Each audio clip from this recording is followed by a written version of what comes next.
History facts کے موضوع دوستو السلام علیکم ناظرین گرامی، بدھ مت کی تاریخ 5ویں صدی قبل مسیح سے لے کر آج تک کی دوری پر ہے۔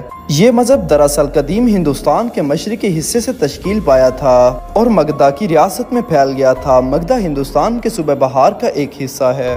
بدھ مت کا وجود سدھارتھ گوتم کی تعلیمات پر مبنی ہے۔ بدھ مذہب آج کے دور میں چلائے جانے والے قدیم مذاہب میں سے ایک ہے۔ اپنے پیروکاروں کے حساب سے یہ دنیا کا چوتھا بڑا مذہب ہے۔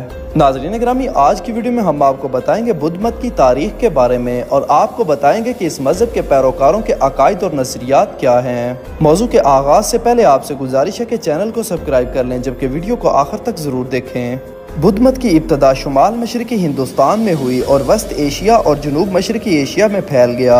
ایک زمانے میں یہ مذہب پورے ایشیا میں پھیل گیا تھا۔ بدھ مذہب کی تاریخ بھی مختلف پیشن گوئیوں کی تحریکوں کی نوشنما کے ساتھ نشان زد ہے، جیسے تھیرواد، مہایانا اور وجریانا جیسے بدھ مت کی دیگر شاخوں کا عروج و زوال شامل ہے۔ سدھارتھ گوتما بدھ مت کی تاریخ کا بانی تھا۔ وہ شاکیہ خاندان کے کشتریا برہن خاندان میں شہزادہ کے طور پر پیدا ہوا تھا۔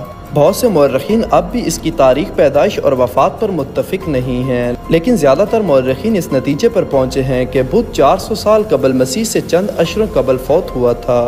اس کے شاکیہ کشتریا خاندان کے خاندان برہن قبیلے سے تعلق رکھتے تھے، جیسا کہ اس کے کنبے کے ذریعے دیے گئے گوتم کے نام سے ظاہر ہوتا ہے۔ اگر اس مذہب کے پیروکاروں کے عقائد و نظریات کے بارے میں بات کریں تو بدھ مت اپنے پیروکاروں کی تعداد، جغرافیائی پھیلاؤ اور معاشرتی اور ثقافتی اثرات کے اعتبار سے دنیا کے معروف مذاہب میں سے ایک ہے، جبکہ اپنے پیروکاروں کی آبادی اور تعداد کے حساب سے یہ دنیا کا چوتھا بڑا مذہب ہے۔ گو کہ بدھ مت بڑے پیمانے پر ایک مشرقی مذہب ہے، لیکن بڑھتی ہوئی مقبولیت اور اثر و رسوخ کی پیش نظریہ مغربی دنیا میں بتدریج بڑھتا جا رہا ہے۔ اگرچہ یہ کافی حد تک ہندو مت سے ملتا جلتا ہے، کیونکہ یہ دونوں ہی کرما یعنی اعمال اور ان کے انجام کی اخلاقیات، مایا یعنی دنیا کی پرفریب فطرت اور سمسارا یعنی جنموں کے چکر کی تعلیم دیتے ہیں، لیکن اپنے اعتبار سے یہ دنیا کا ایک منفرد مذہب ہے۔ بدھ مت کے ماننے والوں کا ایمان ہے کہ زندگی کا حتمی مقصد روشن خیالی کا حصول ہے۔ اس مذہب کی ابتدا کے بارے میں اگر بات کریں تو بدھ مت کا بانی سدھارتھ گوتم، جیسا کہ ہم آپ کو پہلے بتا چکے ہیں کہ 600 قبل از مسیح میں نیپال کے شاہی گھرانے میں پیدا ہوا تھا۔ جیسا کہ اس کی زندگی کی کہانی بیان کرتی ہے، وہ کسی حد تک بیرونی دنیا سے انجان، عیش و عشرت بھری زندگی بسر کر رہا تھا۔ اس کے والدین کا مقصد اسے مذہب کے اثر و رسوخ سے بچانا اور اسے دکھ اور مصیبت سے محفوظ رکھنا تھا۔ تاہم زیادہ دیر نہیں ہوئی تھی کہ اس کے آرام گاہ میں چھید ہو گیا اور اس نے ایک عمر رسیدہ شخص، ایک بیمار شخص اور ایک لاش کے منظر دیکھے۔ چوتھے منظر میں اس نے ایک پرامن صوفی درویش جو عیش و عشرت اور آرام دہ زندگی کو چھوڑ دیتا ہے اسے دیکھا۔ درویش کے پرامن حالات کو دیکھنے کے بعد اس نے بھی درویش بننے کا فیصلہ کیا۔ اس نے خود ضبطی نفس کشی کے عمل کے وسیلے سے روشن خیالی کی تلاش کے لیے مال و دولت کی زندگی کو خیر بات کہہ دیا۔ وہ خود ضبطی نفس کشی اور گیان دھیان کرنے کی مشق میں ترقی کرتا گیا۔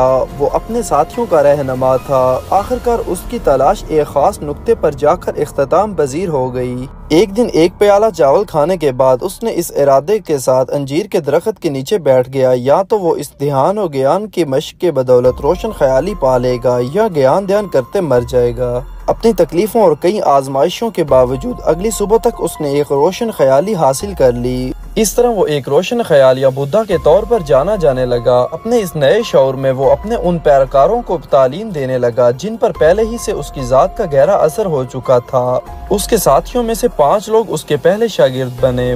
بدھ مت کے پیروکاروں کا کہنا ہے کہ بدھا نے دریافت کیا ہے کہ روشن خیالی نہ تو عیش و عشرت کی زندگی میں ہے اور نہ ہی نفس کشی میں، بلکہ یہ میانہ روی میں پائی جاتی ہے۔ مزید برآں اس نے ایسے تصورات دریافت کیے تھے جو 4 عظیم سچائیوں کے طور پر جانا جاتے ہیں۔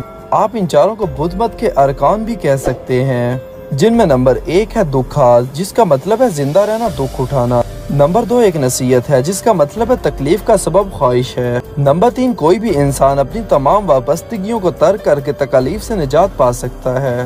نمبر 4 اس حالت کو عظیم 8 رخی سطح کی پیروی کرنے سے حاصل کیا جاتا ہے، یعنی بدھ مت کے امام بننے کے لیے۔ اس کے علاوہ بدھ مت کے 8 بنیادی اصول بھی ہیں جن کو 8 رخا ستی کہتے ہیں۔ ان میں نمبر 1 ہے تصور اور نظریہ، نمبر 2 ہے ارادہ، نمبر 3 گفتگو، نمبر 4 عمل، نمبر 5 روزگار بحیثیت ایک درویش، نمبر 6 جد و جہد یعنی توانائیوں کا مناسب اندازے میں استعمال، نمبر 7 ہے فکر یعنی دھیان اور گیان، نمبر 8 ارتکاز توجہ مرکوز کرنا۔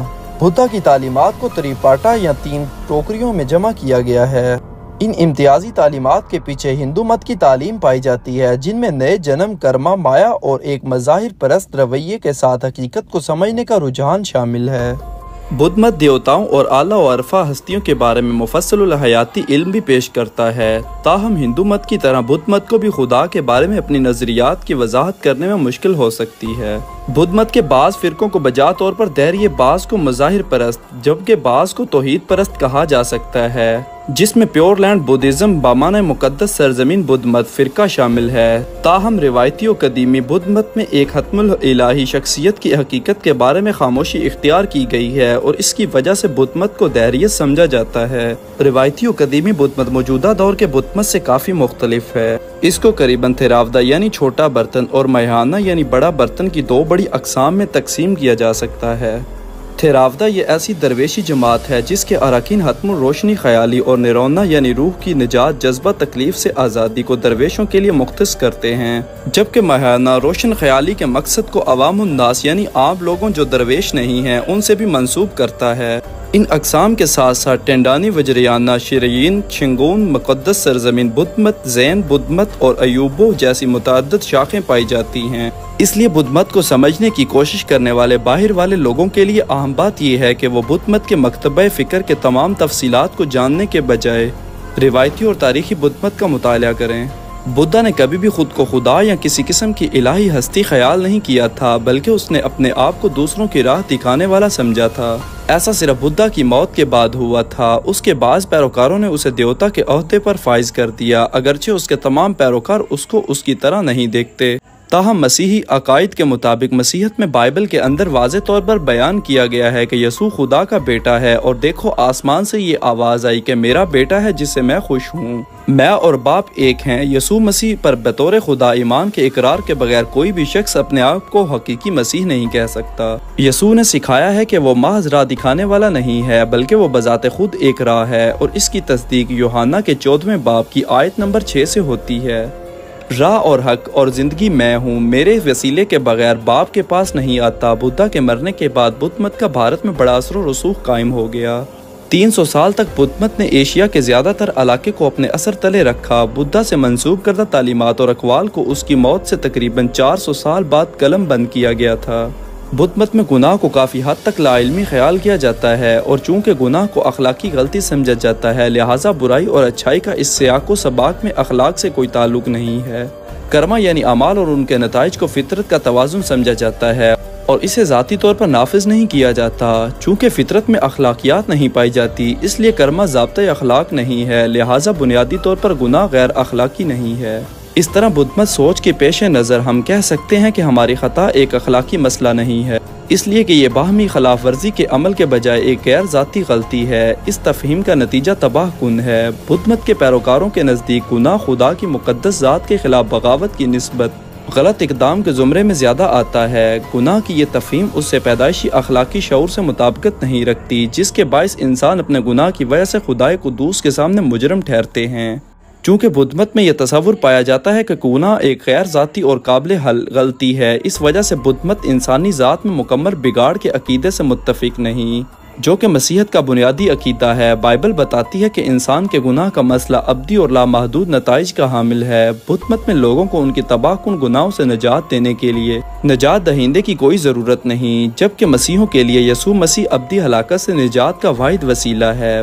بدھ مت کے پیروکاروں کے لیے صرف اخلاقی طرز زندگی اور دھیان و گیان پر مشتمل اعلیٰ و عرفہ ہستیوں سے دعائیں کروانا بھی روشن خیالی اور آخری نرونا کے حصول کے لیے ممکنہ امید ہے۔ زیادہ امکانات تو یہی ہیں کہ ایک بدھ مت شخص کو اپنے کرما کے قرض ادا کرنے کے لیے کئی بار نئے جنم کے عمل سے گزرنا پڑے گا۔ بدھ مت کے حقیقی پیروکاروں کے لیے مذہب اخلاقیات اور نیکی کا فلسفہ ہے، جو خود ہی سے انکار پر مشتمل زندگی کا نام ہے۔ بدھ مت میں حقیقت غیر ذاتی اور غیر متعلقہ ہے، اس لیے اسے پسند نہیں کیا جاتا۔ بدھ مت میں نہ صرف خدا کو ایک فریب کے طور پر دیکھا جاتا ہے، بلکہ گناہ کو ایک غیر اخلاقی غلطی خیال کیا جاتا ہے، حتیٰ کہ یہ مانا جاتا ہے کہ تمام مادی حقیقت کو مایا یعنی فریب کے طور پر رد کرتے ہوئے ہم اپنی شخصیت کھو بیٹھتے ہیں، جس کے نتیجے میں شخصیت بذات خود ایک فریب بن جاتی ہے۔ جب پوچھا جائے کہ دنیا کا آغاز کیسے ہوا تھا اور کائنات کو کس نے پیدا کیا، تو ایسے سوالات کے بارے میں بدھا نے خاموش رہنے کے لیے کہا تھا،